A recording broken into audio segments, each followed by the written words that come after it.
Oh, let's sit down. Let's sit down. Everybody sit down. Sit down. The kids will be here about 10 o'clock.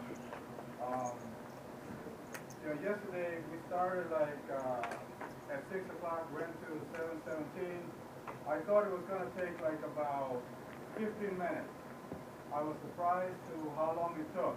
So I want to make sure that, that I say what I want to say on behalf of my father.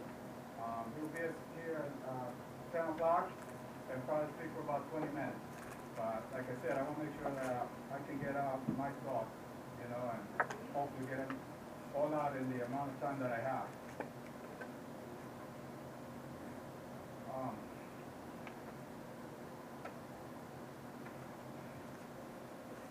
My father was my best friend.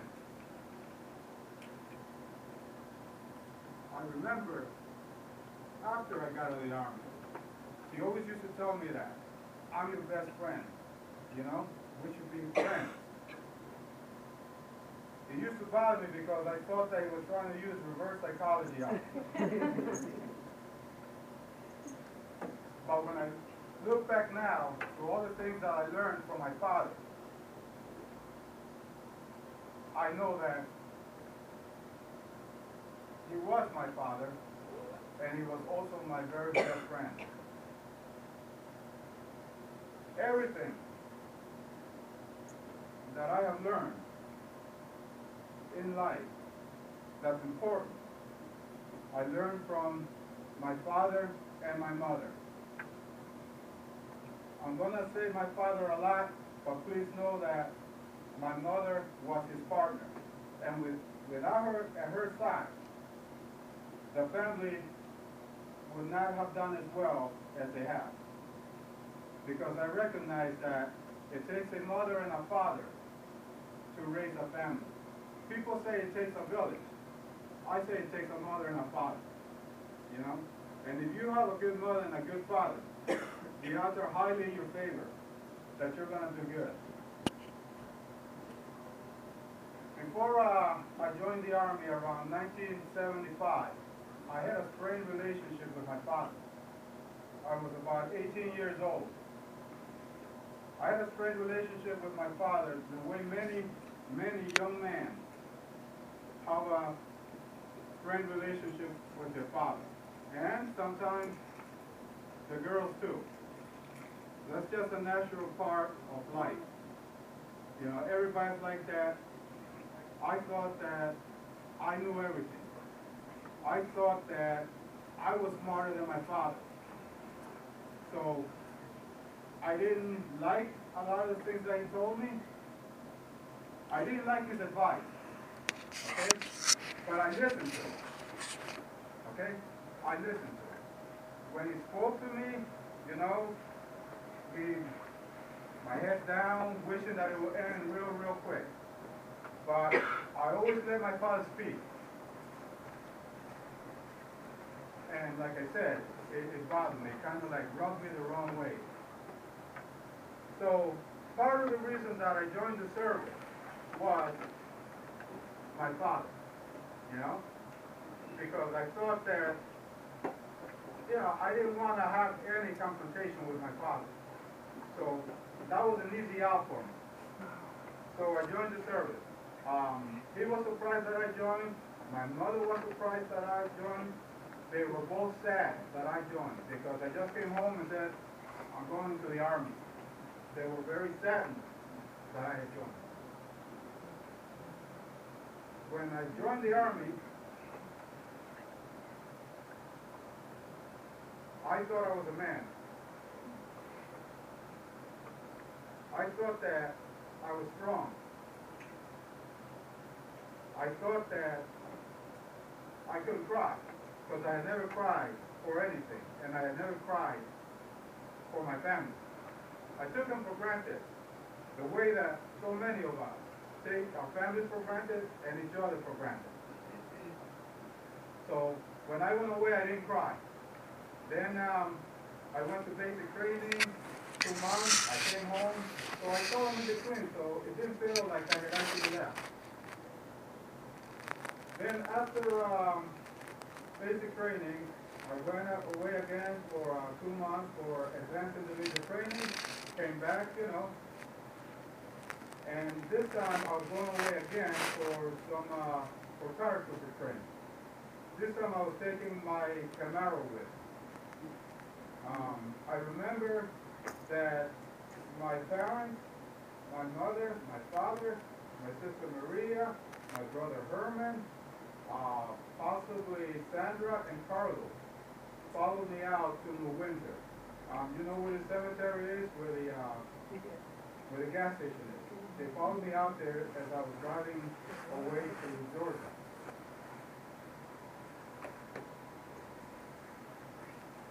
So we said goodbye to each other. As I drove away, I looked in the mirror and I saw my family. Sad that I was leaving them. And that's when I cried. And that's when I learned how much my family loved me and how much I love my family. So, as you know, I was in the Army for a total of 3 years. During that time, my family visited me a few times in North Carolina. They packed a car, they flew the family in and drove all the way down just to see me. And that was very comforting for me, being away alone. It made me very, very happy. To this day, I still remember how much comfort and how much happiness it gave me. And, you know, because of that, you know, we try to do the same with our children, you know.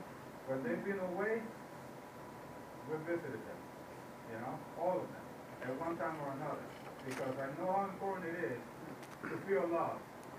And I wanted my children to feel loved. So,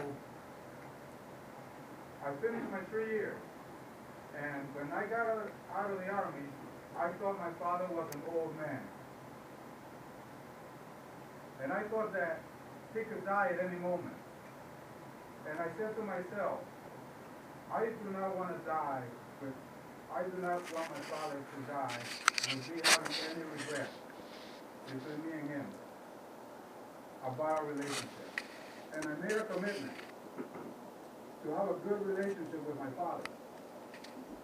I put my ego aside,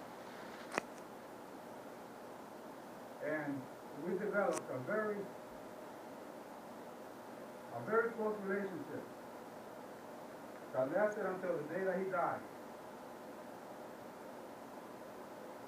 We spoke a lot. My father did a lot more talking than I did. And in that sense, with my children, I tend to do a lot more talking than they do. Okay, so I'm that way like my father. Because my father had very important information, experiences to share with me. And I feel that I learned a lot from my father that I want to pass on to my children and my family when possible.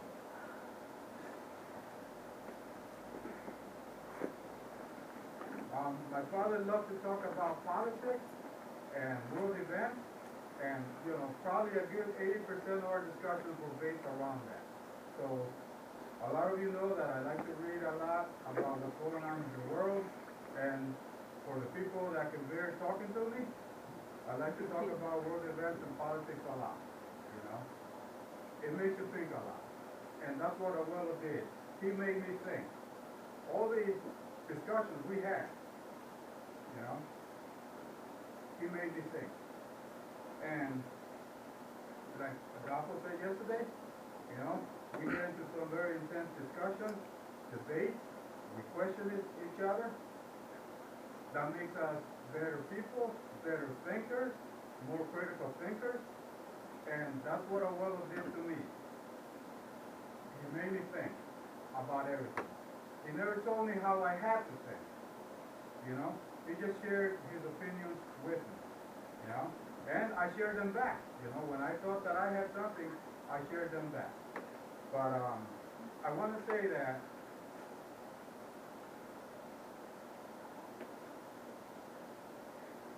everything that I have learned, I credit to my father and my mother. Everything. It stems from them. They are the source. I cannot credit anybody in the world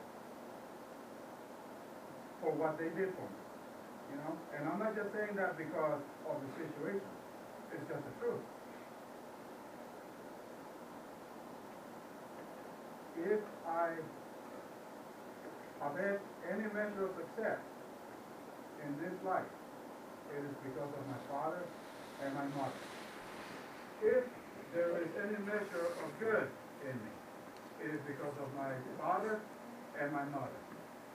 If there is any measure of love in me, it is because of my father and my mother.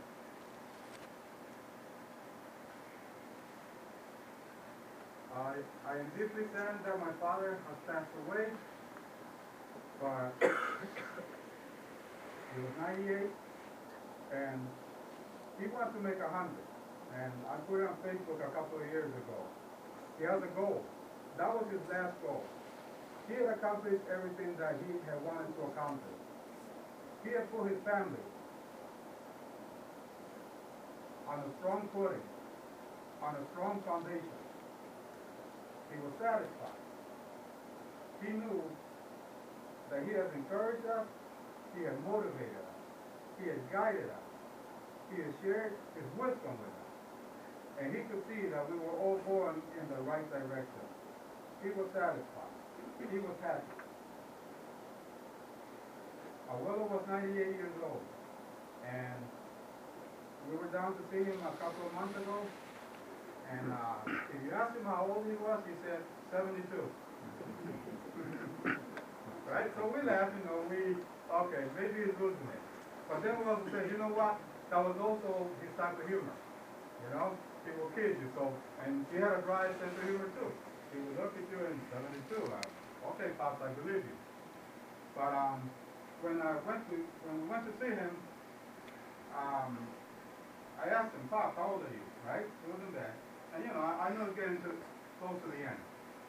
So he said 72.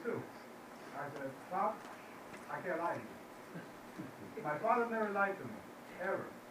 So I felt I had an obligation to be honest with him, you know, because I understand the state of mind that he was in at the time. And I said, no, Pops, you're not 72. He said, how old am I? 98. So then when I said 98, he looked at me surprised. You know, 98. Right? Like all of a sudden, you know, right? He was from a young man, a healthy young man, with full of life and did everything. And I woke him up and told him, Pop, you're now 98. So he said, how much longer do I have to go to 100? Right? So I was saddened because I didn't believe he was going to make it. I wanted him to make it. I wanted him to make it. But I also did not want him to make it under the health conditions that he was under. So I told him, Pop, you got like 16 more months to go. I was like, okay. So he kind of chilled back and hunkered down, and I can do this. Okay, I can do this. My father did not make it to 100. However, he was about 3 months away from 99. And there was a time when he used to give himself an extra year because of the time that he spent in the womb. So when you ask him, he was always a year older than we thought he was.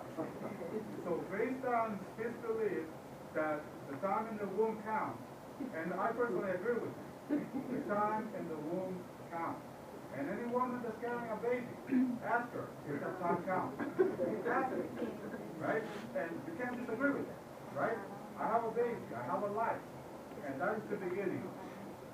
So I believe my father made it to 100. You know?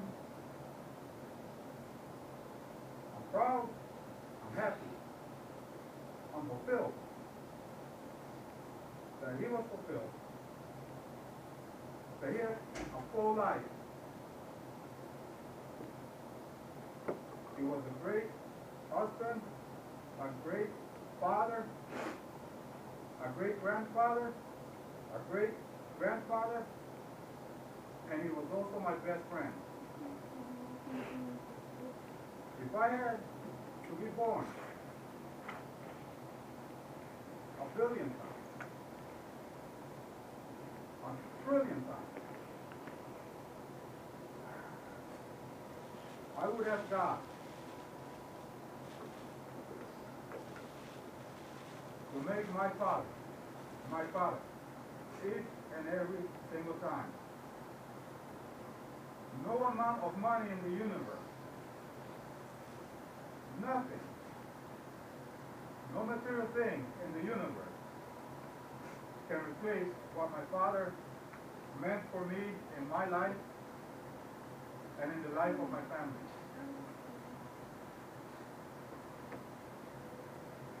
A lot of people in this world, you know, everybody wants to be Bill Gates. Everybody wants to be Steve Jobs, you know? I don't envy them. And my father did not envy them. My father never envied money, ever. Because he knew and he proved to us that with hard work, you can fulfill all your desires.